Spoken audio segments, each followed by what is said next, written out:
And here in the studio to, of course, throw more light on this topic is Dr. Sidi Ali Mohammed, Head of Humanitarian Resettlement and Rehabilitation, PCNI. You're welcome to the program. Thank you, Kieran, for having me. And also with us this morning is Abdul Al-Qasim Abdul Qadri, the Head of Media and Communications. Abdul Qadri, you're welcome. Thank you very much. Good morning. And from Maiduguri Network Center, we have also joining us for this conversation, Dr. Bulama Ali Gubio, Secretary Brunu Elders Forum. Good morning, sir. Good to have you again on Good Morning Nigeria. Thank you. Good morning, Nigeria.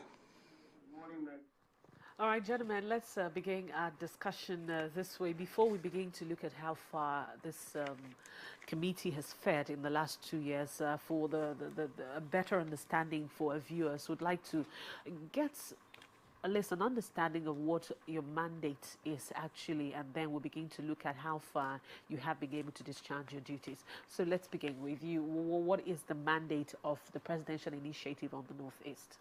Okay, a bit of a background to the organization. Yeah. As at the time that President Muhammadu Buhari came into government, came into power, there were a plethora of organizations. You had the Safe Schools Initiative, which was under the Ministry of Finance at that time. You also had the Presidential Initiative on the Northeast, known as PINE. You also had the Presidential Committee on the Victims Support Fund. So in a way, there was a plethora of organizations doing similar things. The president, in his wisdom, decided to bring them under one umbrella so that there should be a greater focus on discharging their duties. And as such, the PCNI became sort of an umbrella body for humanitarian intervention in the Northeast. Okay. As such, it is a coordination organization. It coordinates humanitarian activities in the Northeast. And most importantly, where there are gaps, it comes in to fill them. This is exactly the mandate of the organization. Okay, just to coordinate, as you put it, a plethora of organizations who are trying to serve the same purpose. All right, let's turn to Dr. Sidi Ali Mohammed. Would you like to add to what he has said? Is there any other aspect of the mandate of this organization that you would like us to know? Thank you very much. Like my colleague has earlier highlighted, the main focus, for the PCNI, of course, like he has said, is the apex coordinating body for all interventions, in the Northeast. Again, we also have the mandate, to rebuild, not only to rebuild the Northeast, but to rebuild it back better. This is what I will add to what he has said. And in discharging that duty, of course, we're able to bring all the actors who are currently playing in the Northeast under one umbrella, through what we call the monthly coordination forum, where we bring everybody around the table and then we exchange ideas and listen to them. And then where there are gaps, then the PCNI comes into filling the gaps, like he has said. Yeah. All right, so let's go to Borno, Maiduguri, where we have Dr. Bulama Ali Gubio. Doc, you're in the center of the Northeast. Borno State is one of the states that was worst hit by insurgency. So far, how has this committee fared in terms of discharging its duties? Thank you very much. Apart from being at the center of the insurgency, I am also the chairman of the Borno State Humanitarian Response Committee, as well as the chairman of the Red Cross Society of Nigeria in Borno State. I have been working very closely with the PCNI. I am also a member of the Victim Support Fund. So I know much about the activities of the PCNI. Since its inception, the PCNI has basically relocated to Maiduguri. The vice chairman of the PCNI is virtually living in Maiduguri with his group. They have a very functional office. We have been coordinating together. They have been reaching out to all the humanitarian agencies, including the United Nations-based organizations, the international NGOs, and also the national, as well as civil society organizations. They have really impacted not only on the displaced persons, but also on the activities of the humanitarian actors. Hitherto, OCHA, that is the United Nations Office of the our humanitarian organizations coordinator was operating independently. The INGOs were operating independently, and the national NGOs were also operating independently. But now there is cohesion, there is coordination, there is collaboration. As earlier said by Al-Qasim, they share responsibility. Where there is gap, as he said, particular NGOs which are interested in that area will be called in to take over the functions. And as far as welfare is concerned, the displaced persons are comfortable. The only place where all of us are maybe lacking, I can say, is the resettlement of the people. That is by structures, actual resettlement of the people is far from being achieved. But all displaced persons who we can reach are very, very comfortable. They are fed, they are accommodated, and some of them are even given cash transfers for them to pick up their lives. When you go through the streets of Maiduguri and other towns, you will find that there are so many trading activities going on conducted by displaced persons. They are picking up their lives gradually, and the PCNI is living up to its expectations as far as the Humanitarian Response Committee is concerned. Thank you indeed. We'll be returning to you in a short while for further analysis. But now we're back to Abuja here, and let me ask Al-Qasim Abdul Kadri, the head of communications, to tell us about the framework put together for this committee to forge ahead, considering of the enormity of the responsibility of the committee, which will be dealing or has been dealing with thousands, if not millions of people. We're talking about humanitarian and other aspects of the assignment given to them. So what has been the framework that you put in place to enable you achieve your set objectives? First of all, the agency derives its legitimacy from the presidency via an executive order to operate. So that is the overall framework of the organization. However, in terms of specific mandates, the framework varies. So for example, in terms of healthcare, what we have decided to do is to bring emergency healthcare to the people because it's impossible for them to access hospitals.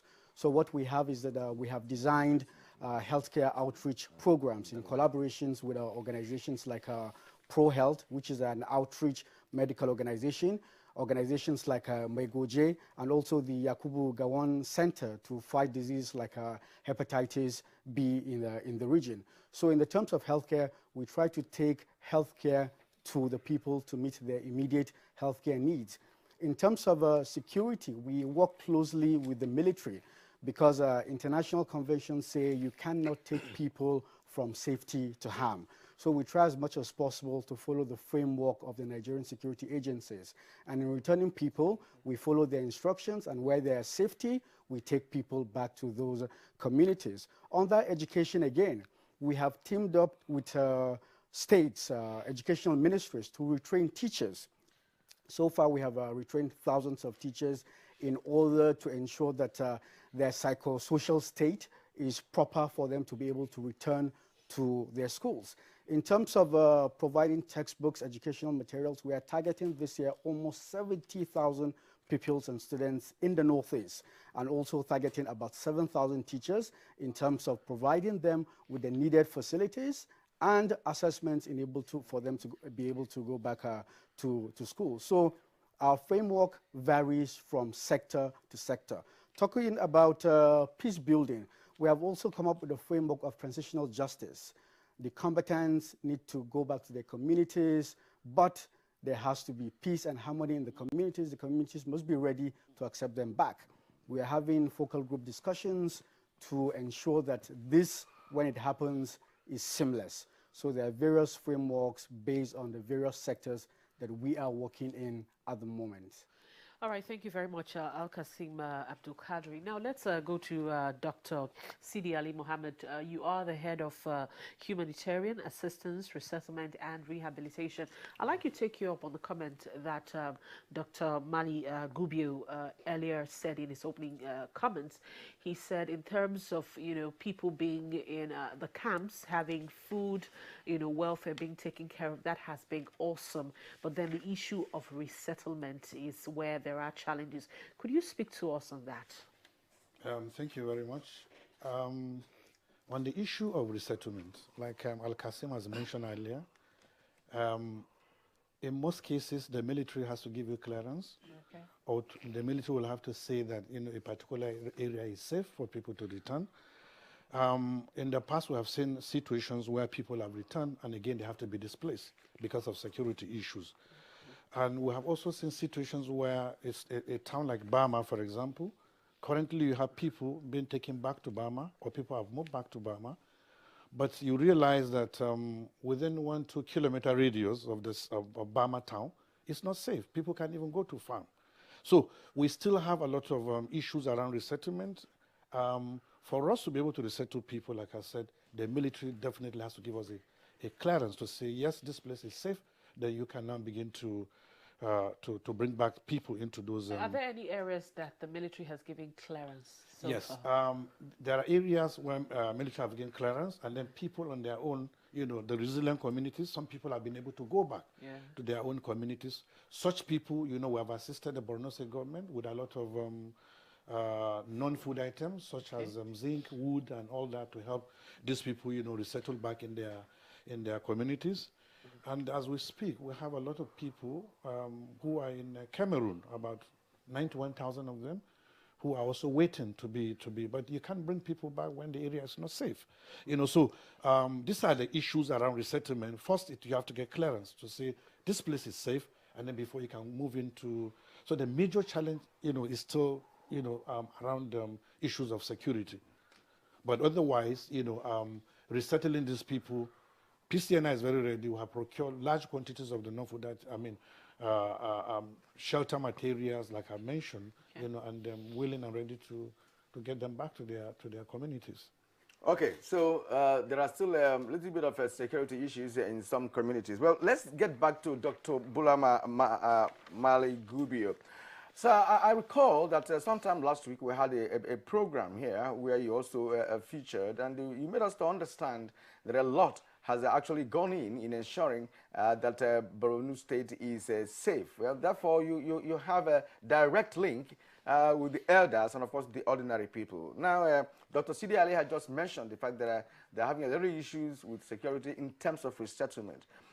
Well, in your opinion, how would you score the PCNI with respect to rehabilitation or resettlement, as the case may be? What are your experiences over there? Thank you very much. The PCNI are very much on ground. They are ready to penetrate the rural areas, the villages. They are ready to go to the people in their domains. Unfortunately, there is something lacking in the theater of operation. The soldiers are all over the place. They are doing their best. One, they are defending the people. Two, they are defending their own formations, which are being attacked by remnants of Boko Haram every now and then. The police are keeping internal security. There are lots of criminality nowadays apart from Boko Haram. The civil defense, all the forces are working very hard, but what may be lacking is security check reports, security reports from the rural areas. As I mentioned in the other program, credible local information is often neglected. Sometimes it comes late. If there is movement, for example, today is Monday, and a villager wants to report that movement before he reaches Maiduguri, it may be Wednesday or Thursday, and then the attack would have taken place. One would have loved where the state security services would be empowered, seriously empowered, to penetrate the rural areas and give accurate report to the security forces, to the army, to the police, to the civil defense, and even to the civilian JTF. Everyone involved in this fight are doing their best, but unfortunately, they could not fish out the remnants of the Boko Haram, which are not many. In most cases, when there is an attack, you find that 7 Boko Haram members came, 10 came, 12. They are not used to be as they were before, when they used to come in their hundreds and thousands. Today, I think there is no formation, any formation attacked by more than 50 Boko Haram members. But then the rural people always give a report of the movement of these people, just for the fact that their lives are threatened. But unfortunately, such reports reach the concerned authorities late when damage would have been done. So for the PCNI, even if they want to reach the areas which are supposed to be reached, they cannot, because some of these areas, even military convoys could hardly go, because you can find that in the middle of nowhere, just some few 5 to 10 Boko Haram members would deliberately, even if they know they are going to die, they attack the convoy of the military. In most cases, they daringly attack military formations which are stationed in the rural areas. Therefore, for the PCNI to reach those places, they need very serious security cover. And security cover means soldiers who are seriously armed and who can protect them on their way to those rural areas. For example, from Maiduguri to Baga, it's nearly 300 kilometers. And you will be traveling in the bush where you can see no settlement at all. Most of the settlements have been destroyed. When you begin to move from Maiduguri to Baga, the only place you can see people next is Gajigana. Then after about 30, 40 kilometers, Gajiram. After about 40 kilometers, you see Monguno. So you can see that soldiers are moving in the middle of nowhere, in the bush, without any security report, without any surveillance. They move, and when you are moving in a vehicle, you know how you move. Somebody who is waiting for you on the top of trees, somebody who is waiting for you in the ditches, will just give you surprise attack. So to protect the lives of officials, to protect the lives of humanitarian service providers, we need to improve on the security situation. Our soldiers themselves need protection, because in some of these formations you find 100 soldiers, 50 soldiers. The biggest group of soldiers you'll find is 750. And these 750s are to cover a very large area of land, maybe 200,000 square kilometers for 750 soldiers. And that makes it very difficult for them. They are divided into groups. There are those who will provide the feeding. There are those who will provide surveillance. There are those who will provide all these things put together in the bush. And then suddenly you find, nowadays, what we hear is that those who are attacking the military formations are in military uniform.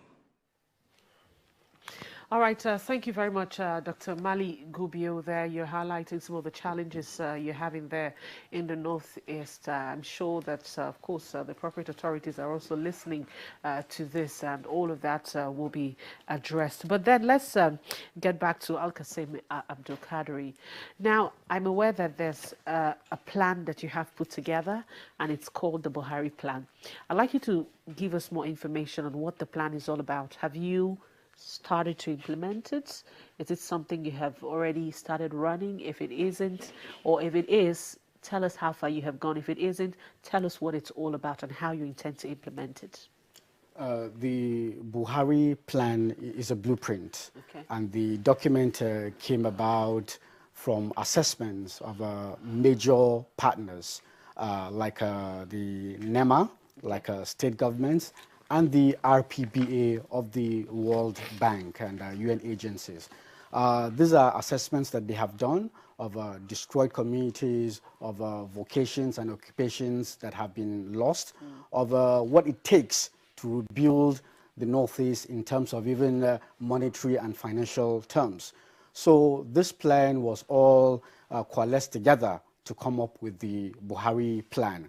So far, the work of major organizations are based on the Buhari plan. So the work of PCNI in terms of how to take care of the environment, in terms of how to respond to housing and shelter care, in terms of how to provide educational and health needs, are all based on what the Buhari plan says. Even the international donor organizations are also falling in line with implementing the Buhari plan because it is also based on their assessments.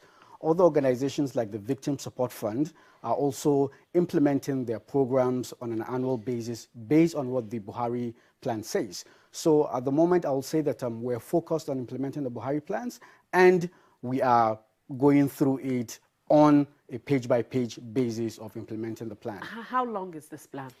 The plan is meant to, it's divided into short and medium and long-term basis. So I'll say that the short term is 5 years. Out of this 5 years, we have gone about 3 years already. Okay.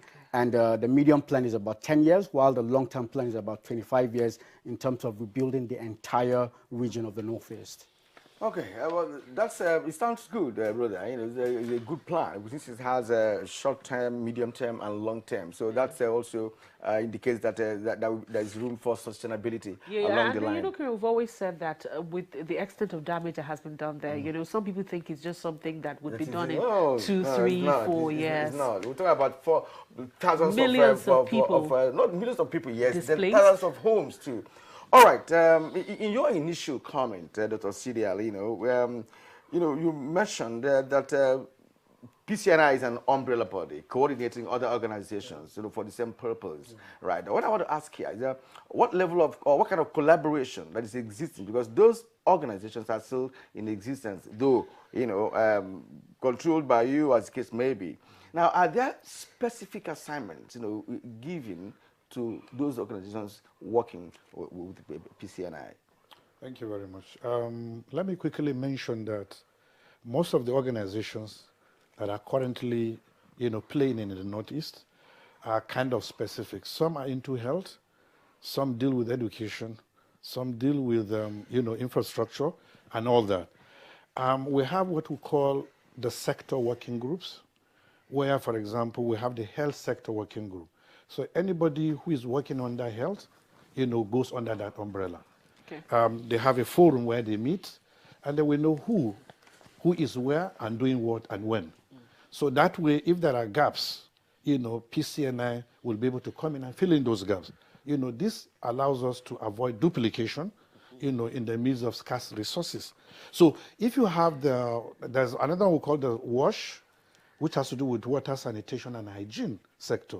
Anybody who is working in that area also is, goes under that sector working group. So we have different, then there is the food. We have the food sector working group, where you have the World Food Program, you have and PCNI is deliberately embedded into all the sector working groups, because this gives us a holistic view of what everybody is doing in the Northeast, and also, like I said, allows us to fill in gaps where gaps have been found to exist.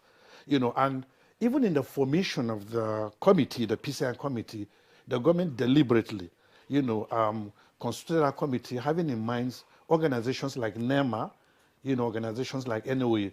Everybody, in that committee were brought under one umbrella. People from the relevant MDAs, are all, in that committee.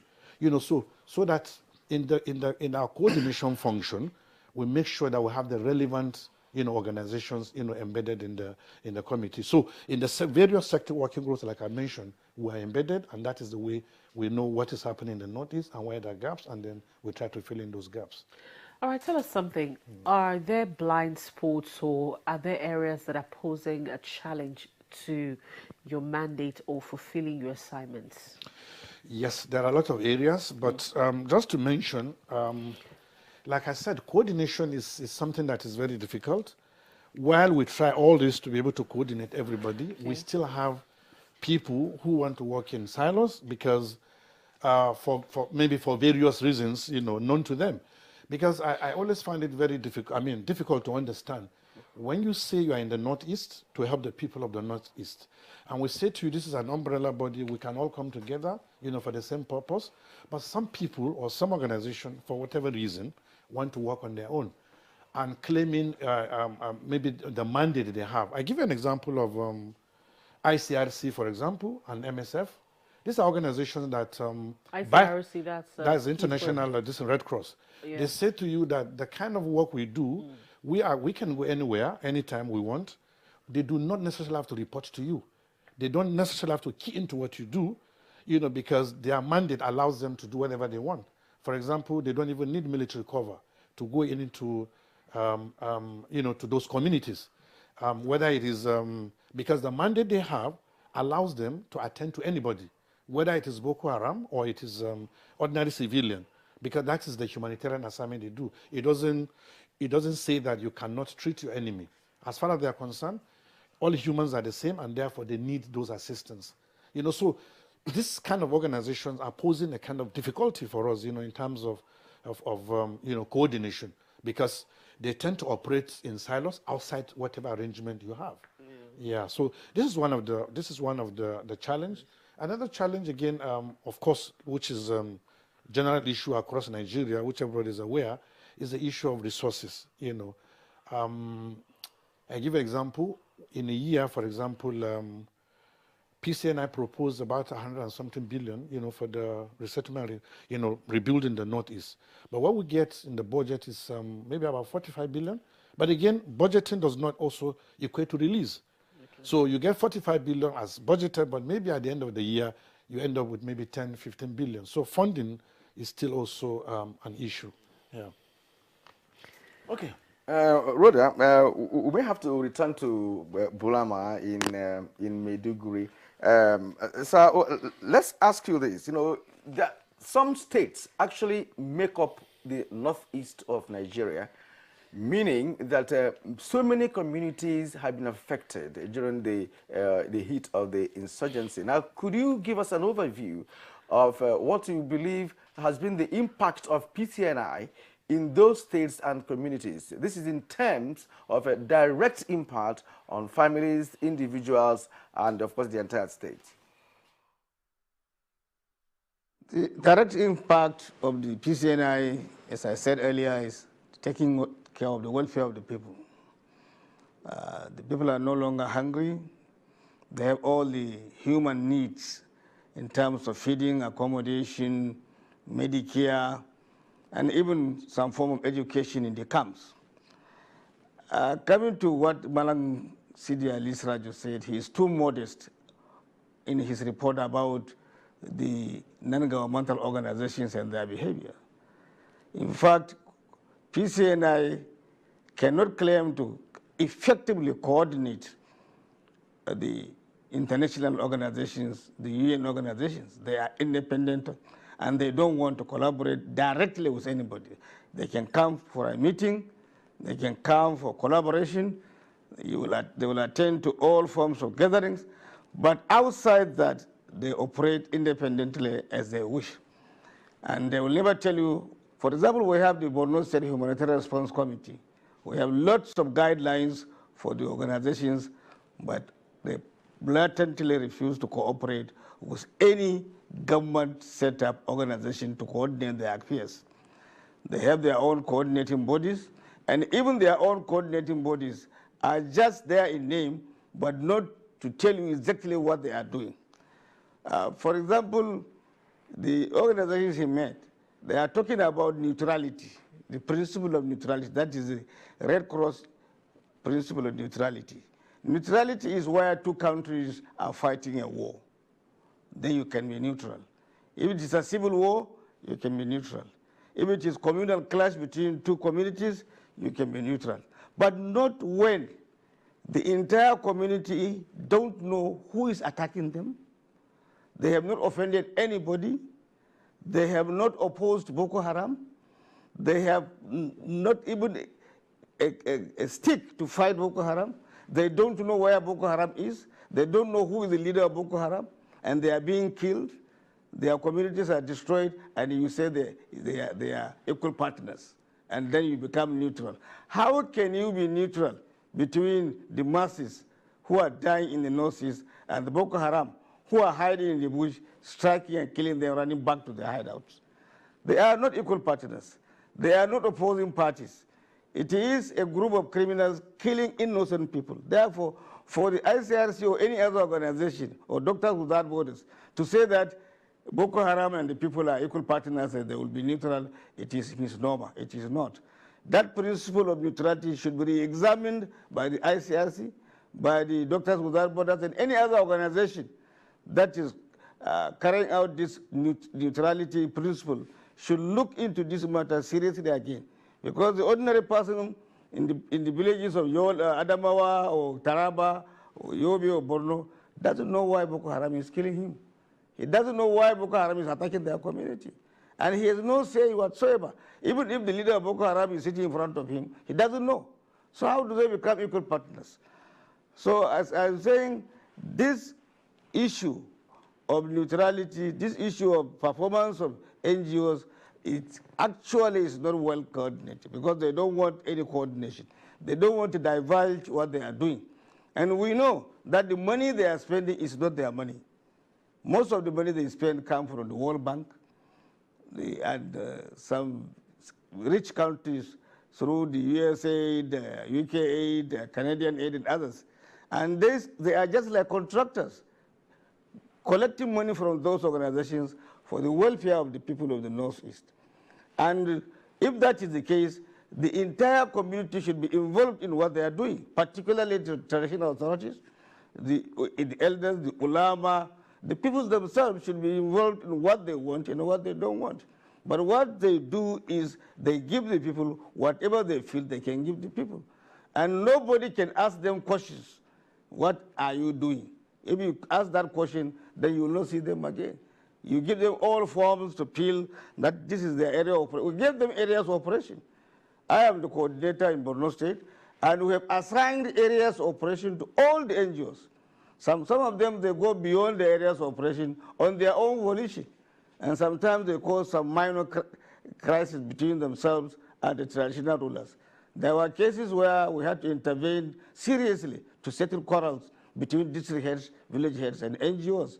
Because if NGOs will go to a whole district, erect their tent without the knowledge of the district head, without the knowledge of the village head, and start counting people or registering people, and the traditional authorities have no say. When they talk, they will say, that is not your business. And that should not be the case because Nigerians who are IDPs are not refugees. They are internally displaced persons living under their own authorities. They are living under their president, under their governor, under their local government chairman, under their traditional rulers, under their district. Everything has been like before. The only thing is that they have been displaced from their homes. Okay.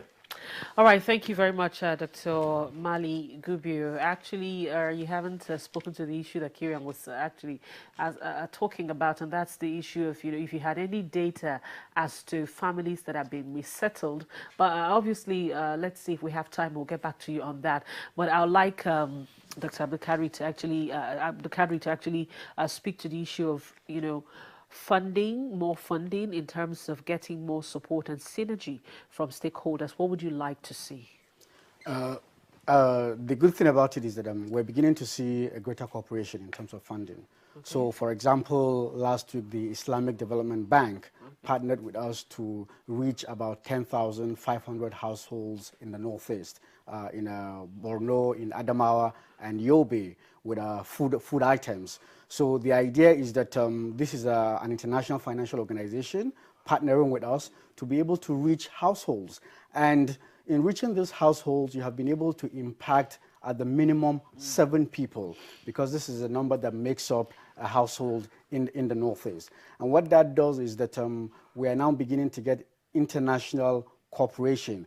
The state governments have been cooperating with us in terms of our activities, and also the UN system and the DFID, the USAIDs, AIDs, and all that. So we're beginning to see a form of cooperation which will begin to mitigate the issues of IDPs in the Northeast. Okay, thank you. Dr. Sidi Ali, in what might be your final contribution, this conversation should be. You are the head of humanitarian assistance, resettlement, and of course rehabilitation. It's quite huge. Now lead us into what you think had happened, you know, with respect to these 3 key areas, which of course concerns human beings. So what actually can you say has happened in terms of ensuring that these you know, subsectors of what we're doing are actually impacting on the people? Thank you very much for that question. Let me start with the humanitarian assistance. You know, in any crisis situation, humanitarian assistance is usually the first to come in. And the good news is today, most of the states are no longer under, needing humanitarian assistance, except of course Borno. Borno State still needs humanitarian assistance. And therefore, what we're trying to do now is to begin to move, you know, to connect that nexus between humanitarian assistance and development. For those states that are quiet, we need to begin to see developments happening in those states. And then for Borno, we still have to continue with our humanitarian assistance activity alongside the developmental activities. So in terms of humanitarian activity, I can tell you we have done quite a lot. You can even say more than 80% has been achieved as far as humanitarian assistance is concerned. The second phase, which is the resettlement, which is a bit more, like I said, is unfortunately tied around security. You cannot resettle people when there is insecurity. There are areas people are resettled. Yes, in fact, there are areas today where people on their own, willingly, without even government asking them to go back, they have gone back to their own communities because such communities have been liberated by the army and they are safe. So people have moved in there. And like I mentioned earlier on, PCNI in collaboration with the Borno State government, for example, you know, is providing them with shelter materials. You know, I mentioned wood, things like zinc, nails, and all that, you know, to facilitate the resettlement of these people. But generally, we have also begun to see, in terms of rebuilding back the infrastructure that has been destroyed, in terms of public infrastructure generally, like schools, hospitals, and all that. We have also, and then police stations and their barracks. PCNI currently is already doing something in that direction. And I think to mention the earlier question you asked Al-Qasim, also to mention that even the Nigerian, we have organizations today in Nigeria, particularly the oil majors, who have today, you know, have come to PCNI, and they're also collaborating with PCNI, and they're ready to put in their monies into the Northeast. We have what we call we have a body now where we are collating all the intervention by the oil majors. Some are willing to renovate hospitals. Some are willing to, you know, build schools, roads, electricity, and all that. Are some of these structures on ground in some places now? Now, as we speak, some structures are already, you can go and see, some of these structures are already in place. Like I've mentioned, renovations of police stations, renovations of secretariats of local governments, you know, hospitals and all that. These things are currently ongoing. But like I said, the major challenge or the major function we've been carrying out in the last 2 years or so has majorly been that of humanitarian assistance. But now we realize that there's a need to connect that nexus between the humanitarian and the development. And that is exactly what we're doing now. All right, thank you very much, Dr. Sidi Ali Mohammed, for joining us on the program this morning. Gentlemen, want to say a very big thank you to all of you from the Presidential Initiative on the Northeast for joining us this morning, and of course wish you well as you continue to do the great work of restoring the northern eastern part of Nigeria back to what it used to be. On that note, I want to say a very big thank you first of all to Dr. Bulama Mali Gubio, who joined us from our Maiduguri Network Center. He is the Secretary Borno Elders Forum. Thank you very much for joining us on the program this morning. Thank you. Very big thank you to the Head of Media and Communications, his Al-Qasim Abdul Qadri. Thank you so much for joining us this morning. And finally, a very big thank you to Dr. Sidi Ali Mohammed, Head of Humanitarian Assistance, Resettlement and Rehabilitation, PCNI. Thank you so much for joining us. Thank you.